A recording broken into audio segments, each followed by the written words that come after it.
یا علی کرتے رہو، یا غوث کرتے رہو، دنیا میں بھی بیڑا پار ہے اور آخرت میں بھی بیڑا پار ہے۔ سرکار غوث پاک ہم کو آپ کو دیکھتے ہیں، سنتے ہیں، مدد کے لیے تشریف بھی لاتے ہیں۔ آپ کا یہ جملہ ختم ہونے سے پہلے غوث پاک کی مدد نصیب ہوتی ہے۔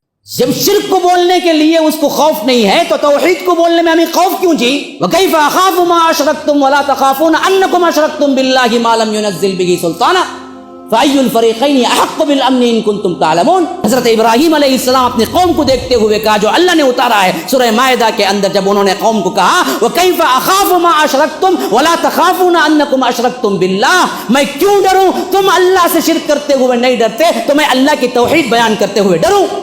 بدبخت کھل کے کہتا ہے کہ جاؤ غوث اعظم پکارو، غوث اعظم آ کے تمہاری مدد کریں گے فوری طور پر۔ اس بدبخت کے لیے ہم نام نہ لیں، چھپا کے کہیں میری توحید گوارا نہیں کرتی۔ علل اعلان صرف بکتا ہے، اعلان لوگوں کو گمراہ کرتا ہے۔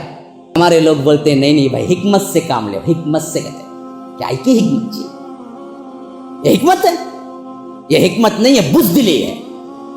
حکمت اسلام سکھاتا ہے، جس حکمت سے توحید نیست و نابود ہو جائے وہ حکمت نہیں چاہیے ہمیں۔ اللہ کے رسول صلی اللہ علیہ وسلم کو حکمت نہیں آتی تھی، مشرکین مکہ کے خلاف نہیں کھڑے ہوئے، حالانکہ انہوں نے آفر پیش کی، قل یا ایھا الکافرون لا اعبد ما تعبدون ولا انتم عابدون ما اعبد ولا انا عابد ما عبدتم ولا انتم عابدون ما اعبد لکم دینکم ولی دین۔ کیوں نازل ہوا؟ اسی واسطے تو نازل، انہوں نے خود آپشن پیش کیا، اے اللہ کے رسول ایک سال ہم آپ کے اللہ کی عبادت کر لیتے ہیں، ایک سال آپ ہمارے بتوں کی عبادت کر لیجئے۔ اگر حکمت کا تقاضا تھا تو اللہ کے رسول کہنا چاہیے بڑا زبردست آپشن ہے، میں ایک سال کر لیتا ہوں، پہلے ایک سال تم کرو، بعد میں جب یہ اللہ کی عبادت کرنے لگے تب آہستہ آہستہ توحید بول کے منا لیں گے۔ کہ کیا کرنا چاہیے تھا؟ اللہ کے رسول ان کی آفر کو قبول کرنا چاہیے تھا، بلکہ اس کے خلاف نازل ہوا کہ ضرورت ہی نہیں ہے اس آفر کی، لکم دینکم ولی دین، تمہارا دین تمہارے لیے، میرا دین میرے لیے، تم آنے والے نہیں ہو اللہ کی عبادت پر، میں کرنے والا نہیں ہوں تمہارے بتوں کی۔ آج سے اعلان جنگ ہے، پھر بہت جلد